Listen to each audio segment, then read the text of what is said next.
We stopped you on the street and you were a little bit surprised because you saw us standing here, and you also know that in California there's schools of people that look the same, dress the same. Is that correct? Yes, that's correct. And what kind of things have you heard those brothers in California speak to?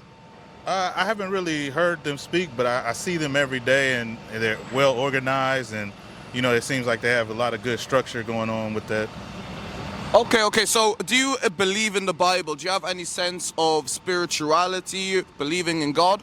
Yes. Okay, cool. And what kind of morals do you stand on when it comes to God? Shoot. I don't know how to answer that one. I mean, just the basic morals. The basic morals? Okay, let's go to the basic morals. We'll go through quick 10 commandments, and then we're going to see if you agree with them, and then we'll go into a little bit more in depth on some commandments and some things that we should be doing in our lives to better ourselves. Run through them real The quick. book of Exodus, chapter 20, verse 3. Thou shalt have no other gods before me. So the God of this Bible, the God of Abraham, Isaac, and Jacob, is that the God that you believe in? Yes. Okay, cool. So you don't believe in any other God, you put him first. So you're keeping that commandment. Continue. Exodus 20 and 4. Thou shalt not make unto thee any graven images, or any likeness of anything that is in heaven above, or that is in the earth beneath, or that is in the water under the earth. So that's going into images, as in, you're not going into Mary. You don't have a picture of Mary inside your room. You don't have pictures of angels, and you're praying to them and worshiping them. You're worshiping the only God, the God of Abraham, Isaac, and Jacob. You're with that, yep? Yeah. Okay, cool. Let's go. Exodus chapter 20, verse 7. Thou shalt not take the name of the Lord thy God in vain. Very simple, Yep. yep? Okay, let's go. For the Lord will not hold him guiltlessly Yeah. that taketh his name in vain. Yeah, continue. Exodus 20 and 8. Remember the Sabbath day to keep it holy. The Sabbath day. Have you ever heard about the Sabbath day? Is that the week? Yeah, so God created one day that we should rest. We should not be buying and selling. We should not be working. We should not be cooking. Have you ever heard that before? Yeah, I heard of that. Okay, cool. So let's read the rules of the Sabbath, and then we will see if you agree with them all. Exodus 20 and 9. 6 days shalt thou labor and do all thy work. But the seventh day is the Sabbath of the Lord thy God. In it thou shalt not do any work. So in it, we should not be working. So this is Friday sundown, when the sun goes down on Friday, until Saturday sundown. That is the day that God said we should rest. Is that a commandment that you would be willing or able to keep? Oh yeah. Okay, cool. Very good. So give me some more laws on that. Give me cooking. Exodus chapter 35, verse 3. You shall kindle no fire throughout your inhabitation upon the Sabbath day. So this is going into cooking. Don't kindle any fire on the Sabbath day to use for cooking. Yeah? Another thing, buying and selling. Give me that in Nehemiah. Yes, sir. So we're going through what we should be doing on the Sabbath day. This is a very important day of the Lord, because he's told you this is the day that you are to worship me. Now, a lot of Catholic churches or other churches, they will do that on a Sunday, and that's wrong. That's pagan worship. So we're going to go into another thing you're supposed to keep on the Sabbath day. So it's very important that we know these laws according to the Bible, because you'll be taught different things when you're out there trying to learn God from other people. They'll twist it and use it for their benefit and keep you away from the one true God. Let's get that. Nehemiah 10. The book of Nehemiah, chapter 10, verse 31. And if the people of the land bring way of any virtues on the Sabbath day to sell, that we should not buy it of them on the Sabbath. So we should not be buying and selling on the Sabbath day. So even if we are going out for lunch, we shouldn't even be able to do that, because all the shops should be closed. This is the day of the Lord. We should all rest, worship the Lord, and commune together. That's another law of the Sabbath day. We should be communing together. We should be keeping it. On the holiday, and that we should leave the Sabbath day, the seventh year, and the execution of every debt. Yeah, so the Sabbath day is a holy convocation. So we're supposed to get with our brothers, and that's why you've probably seen that in California, is the brothers are always together. always together. They have a house where all of them stay. Mm-hmm. They get up and they do marching drills. They do like martial arts. They do all kind of stuff. Yeah, like an organized nation, right? It's at the back of the shirt. If you see it right here, it says an organized nation. And not only do the brothers in California keep that standard, we keep that standard throughout the world. Japan, parts of Africa, parts of South America. As you're standing here in Europe, you see it right here. So it's something that's inspiring to you? Oh yeah, I really like that. That's cool. Have you ever seen black unity on that level? In some areas, yeah. Some areas. What kind of areas have you seen it before? Down south, some places down south that I Okay, go okay. to, stuff like that. But are they built on the laws of God, or are they built on different denominations, political stances? Probably, I'm not sure, but I know it's just more about the whole unity thing. Okay. Now let's get more of that unity. So on the Sabbath day, what are we supposed to do? The book of Exodus chapter 23 verse 2. Speak unto the children of Israel and say unto them, concerning the feast of the Lord, which you shall proclaim to be holy convocation. So holy convocations means gatherings, holy get-togethers, holy unity. Even these are my feasts. So these are his feasts, and it's going to mention the first one, 6 days shall work be done, just like we read in Exodus. but the 7th day is the Sabbath of rest and holy convocation. You should do no work therein. It is the Sabbath of the Lord in all your dwellings. And all your dwellings. So go back to the Ten Commandments real quick. So we're running through the Ten Commandments real quick, but I want you to stop us as well on some of the commandments that we are touching on, especially the next ones that we hit, because it's very, it pertains really much to our people, especially in the States. Exodus chapter 20 verse 12. Honor thy father and thy mother, that thy days may be long upon the earth. So it says, honor your father and your mother. Now, is that something that's practiced in this day, in this earth, well, honoring your father and your mother? I can't speak for all households, but I know most households, yeah, it's still honored to this day, but it's a lot of times you see it where it's not. Is in America, is all households have a father and a mother to honor, or is it a split household? Most of the time it's split from what I've seen, but the people that I know have Full family. full families. Okay. Next one. The book of Exodus chapter 20 verse 13. Thou shalt not kill. Thou shalt not kill. So that's going into murder. Is that happening in some areas, especially in the ghettos in America? Yeah, that happens a lot, but in recent times it's been dying down, so it's not as bad. Well, I can only speak for LA. Okay, LA is big gangs, no? Compton, places like that. Yeah, but the murder rate is going down. It's not as bad as it used to be back in the day. I mean, it should be at zero, shouldn't Yeah. it? Let's be honest. We shouldn't be killing each other for territories, for respect for women. We should all be unified together, just like you see the brothers in California, to be able to push the laws of God so that things doesn't happen anymore. Because once we introduce this book into the neighborhoods and it's respected, then a lot of our issues just disappear. Let's finish it. The book of Exodus chapter 20 verse 14. Thou shalt not commit adultery. Sleeping around, having sex with different women. Is that something that is a good thing or a bad thing, first of all? Oh, it's a bad thing. So do you think that would correct a lot of the issues, especially with the broken households, STDs, baby mothers, all these things? You can say that, yeah. Okay, cool. Let's go. The book of Exodus chapter 20 verse 15. Thou shalt not steal. Stealing, robbery, thievery. LA, is that a big thing there? It's not a big thing, but it happens. Yeah. It's almost a big thing everywhere. Everywhere, people are always trying to get something someone else has, you know? Yeah. A book of Exodus chapter 20 verse 16. Thou shalt not bear false witness against thy neighbor. Lying on your neighbor, saying, okay, he stole this when he didn't do it. He committed adultery when he didn't do it. He killed this person when they didn't do it. A lot of even the lawyer system or the political system, you'll have lawyers defending people who are murderers. But that's wrong according to the Bible, because they will say he didn't do it, but he did do it. Let's go. Exodus chapter 20 verse 17. Thou shalt not cover thy neighbor's house. Thou shalt not cover thy neighbor's wife.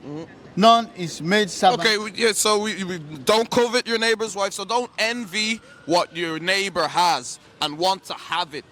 You know what I mean? So that's going into jealousy. That's going into, a lot of people wear designer clothes and then someone will kill them for that designer clothes because that's what they want. They envy it. They covet it. And that happens a lot in LA as well, right? Yeah, that happens. Okay. None is made servant. None is ox. None is ass. None anything that is in thy neighbors. Okay, cool. So we went through the 10 commandments with you. Now, what do you feel about what's happening in the earth today? Do you feel like there's any of those commandments that can solve these things? Or what pressing issues that you see going on, and especially the black community, that you want more like biblical information on? Oh man, I feel like if we can all follow those commandments and all like get together and unify, I think it'll be better for us or better for everybody or whatever if we learn how to unify ourselves. And that's what I like about you brothers. You guys are doing that. I really appreciate it and proud of you guys. You'll do your thing. So what's stopping you from joining us? I don't know. I don't know. I can't even tell you. Okay. So what kind of things are you wrapped up in this world? What are your interests, your hobbies? What's your vision for the next, let's say, 3 years in your personal life to better yourself? To better myself, start with my health, get my health right. Like, that's one of my biggest issues right now, my health. Get my health right, get my mind right, and then everything else will come together. Okay. So you have some health issues. Yeah, can I ask what those kind of health issues are? Oh, just weight. I got to get my weight down. Okay. And then you saw in California, the brothers doing the drills, doing the martial arts. So you see, we're on that same mindset where we are trying to get ourselves physically healthy and spiritually healthy. Right. So that would be something that you should be involved in as well, because you'll have the support of your nation, you'll have the support of your brothers, and they will help you with that mindset. But what has you here in Ireland today? Just vacationing. Okay. Just vacationing. Have you been here before? No, never been here before. Okay. Have you been to other countries before? I've been doing not a tour, but like a tour of Europe. I mean the UK. So I was in London, then I went to Scotland, and now I'm here. Okay. Very good. So you like to travel around and see different places? Yeah. I do independent film, so I make movies and stuff like that. And that's one of the brothers next door. He does the filming for The Nation, and I talk to him a lot. He's a cool guy. Yeah. Okay, very good. So you've got good skills that you can use for the Lord. So let's get Zephaniah. Let's get that. The book of Zephaniah chapter 2 verse 1. Gather yourself together. Yea, gather together. O nation not desire. So it says, gather yourselves together. So that's what we do. But it says, O nation not desired. So you're a traveling man. You're going to see our people, the blacks and brown people around the world. What is your take on how we are treated around the world? I can only speak for the stuff that I've seen and and experienced myself. It's been cool.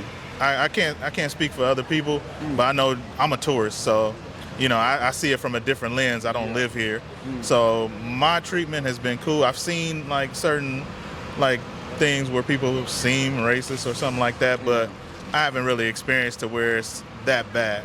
Have you experienced it in LA?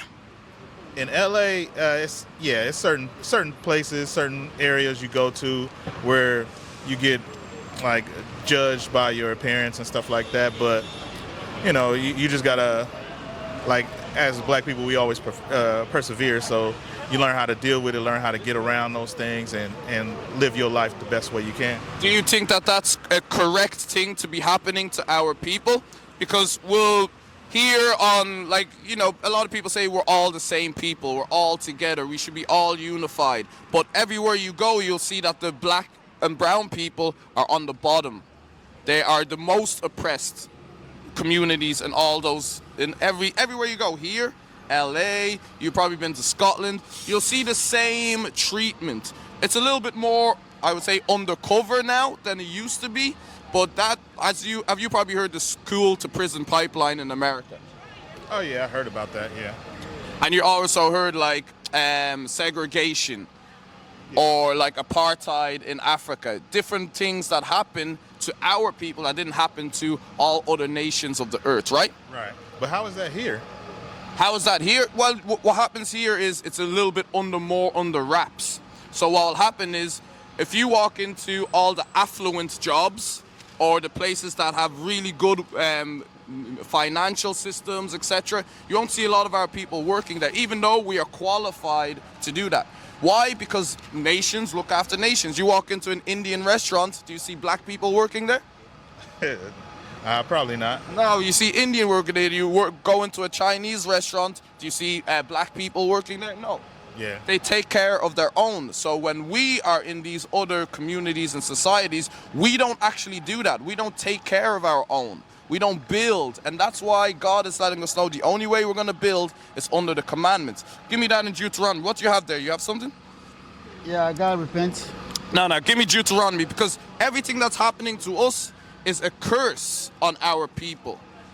Because we're not following God's commandments to build that unity. That means that now God is saying, you're not going to have any unity. You're going to be at each other's neck. You're going to be fighting each other for resources. Don't worry, we got you. 2 minutes. 28:15. Yeah. But it shall come to pass, if thou wilt not hearken unto the voice of the Lord thy God, to observe and to do all his commandments and his statutes, which I commanded this day, that all these curses shall come upon thee and overtake thee. So it says, if you don't follow the laws of God, all these curses shall come upon you and overtake you. Let's get an example of some of these curses. We mentioned them earlier when we've been talking. Give me verse... 48. Yeah, give me 48. Therefore shalt thou serve thy enemies. It says, therefore thou shalt serve thine enemies. That happened in the transatlantic slave trade. That happened in slavery. Which the Lord shall send against thee. So because we didn't keep the commandments, the Lord sent these enemies against us. In hunger. So now if we want food, we have to go to our enemy. Like I said, the restaurants, McDonald's, we don't control that. In thirst. In thirst, if we want something to drink, Coca-Cola, Fanta, even bottled water. And in nakedness. The clothes you're wearing right now doesn't say made in the ghettos of LA, doesn't say made in Africa, doesn't say made in parts of South America. And in want of all things. And in want of all things. So if you want a passport, driver's license, if you want to even learn about God, it says you have to go to your enemy because you didn't keep the commandments. And he shall put a yoke of iron upon thy neck. That's very descriptive. A yoke of iron around your neck. That's what you'll see in the slave movies. Have you watched it, 12 Years a Slave and all this? This is what you'll see. Until he have destroyed thee. And now when those chains come off, you're completely destroyed because you'll call yourself African American. That doesn't even make sense because you can't be from two nations. You are who you are who you are according to the Bible. And we are the Israelites according to the Bible. And that's what you'll see in America, that's what you'll see in Japan, in Africa, is we're coming back to the understanding of who we truly are. 68. Deuteronomy chapter 28 verse 68. And the Lord shall bring thee into Egypt again with ships. So it says the Lord shall bring you into Egypt. What was the Israelites doing in Egypt? Do you know any of that history? No. So the Israelites were slaves in Egypt. Remember Moses said, let my people go. You ever heard that story before? So the Israelites were slaves. He says he's going to bring you back into slavery again with ships. With ships. What was the mode of transport that the Negro slaves were traveled across the world? Was it by plane? Oh no. It was by ship. So that's biblical prophecy. Before it happened, God was warning us what will happen. And now we're coming back into the understanding. Yeah? We're coming back and we're building this big community. Give me that in Ezekiel, a seed in great army. 37. Yeah, Ezekiel 37. This is the last one and then we'll let you go. This is the last one. This is the last one. So Ezekiel 37. Because now the Spirit of God is coming back into our people. And that's how you see those brothers mobilizing. The book of Ezekiel, chapter verse 37, verse 10. So I prophesied as he commanded me, and the breath came into them. The breath came back into them. The life came back into our brothers. And they lived and stood up upon their feet an extremely great army. So now we're at the bottom, now we're rising. Boom, boom, boom, boom, boom, boom. And we're going back to the top. Because when we keep the commandments of God, we are on high above all nations. Give him that, the last one. Give him even Deuteronomy. So when we keep the commandments, this is the last one, we'll let you go. When we keep the commandments, we are on top. Your health issues, gone. Financial issues, gone. All these issues, gone. You are part of it. No, give me. But if we keep the commandments, give me 28 verse 1. 28:1. Yeah. And it shall come to pass, if thou wilt hearken diligently unto the voice of the Lord thy God, to observe and to do all his commandments, which I command thee this day, that the Lord thy God will set thee on high above all nations of the earth. Above all nations of the earth. So, brother, we're going to let you go, but you know where we are. We're here. We're in California. Everywhere you travel, you're going to see us. And it's your turn now to make a decision. Are you going to join your brothers, build a nation, get the kingdom of God? Or are you going to just be a traveler, a wanderer who's just going around and looking for where they belong? What is a nation? Nation is family. Nation is community. Nation is men leading by example. Nation is women's support. Nation is children with role models.